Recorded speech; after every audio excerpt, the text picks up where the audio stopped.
Shalom Bapak Ibu Saudara sekalian dikasihi Tuhan Yesus Kristus. Bagaimana kabar Anda hari ini? Senang sekali saya dapat kembali menjumpai Anda melalui renungan hari ini. Masih di dalam tema pembahasan tentang kitab Yunus. Tema kita adalah di bawah hukuman. Nas kita terambil dari Yunus 1 ayat 17 yang berbunyi demikian. Maka atas penentuan Tuhan datanglah seekor ikan besar yang menelan Yunus. Dan Yunus tinggal di dalam perut ikan itu 3 hari 3 malam lamanya.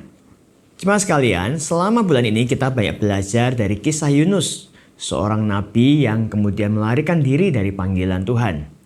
Kita mengetahui alasan mengapa Yunus memilih untuk tidak mentaati perintah Tuhan pergi ke Niniwe. Ialah karena penduduk Niniwe yang merupakan ibu kota bangsa Asyur dikenal sebagai orang-orang yang jahat dan sadis. Sehingga Yunus menganggap mereka tidak layak menerima pengampunan dari Tuhan.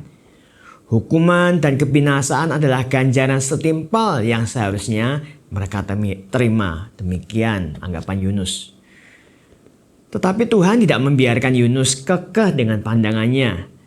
Tuhan mau berurusan dengan nabinya sehingga ia mengirimkan angin badai dan ikan besar untuk melahap Yunus. Melalui pengalaman di perut ikan selama 3 hari 3 malam ini, Tuhan hendak mengajar Yunus dan hendak menempatkan Yunus dalam posisi yang sama dengan orang Niniwe, yakni berada di bawah hukuman Tuhan.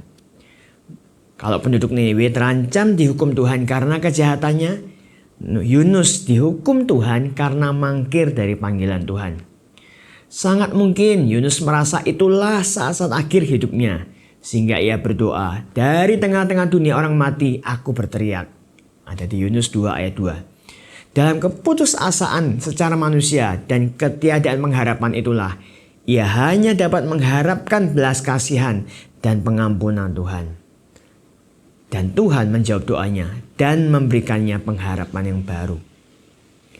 Tokoh Yunus mewakili diri kita sebagai orang yang percaya kepada Yesus. Karena posisi kita sebagai orang yang sudah dibenarkan oleh penebusan Kristus dan hidup melayani Tuhan, acap kali kita merasa diri lebih benar dari mereka yang hidupnya tidak benar, sehingga pantas mendapatkan perlakuan yang berbeda. Kita berhak diampuni dan menerima belas kasihan Allah, sedangkan mereka yang hidupnya jahat pantas dihukum tanpa memiliki kesempatan untuk bertobat. Tidak demikian dengan hati Tuhan. Ia menghendaki tak seorang pun binasa. Sebanyak mungkin manusia berbalik kepada Tuhan dan mengalami kasih-Nya. Yohanes 3:16. Tuhan memanggil kita juga untuk menyatakan kasih-Nya kepada dunia yang jahat dan berdosa. Masihkah kita mangkir dari panggilan Tuhan? Tidak perlu Tuhan menegur kita dengan keras supaya dapat memahami betapa luas kasih-Nya. Oleh karenanya, pakailah hidup kita untuk memberitakan kasih-Nya yang luas bagi dunia. Amin.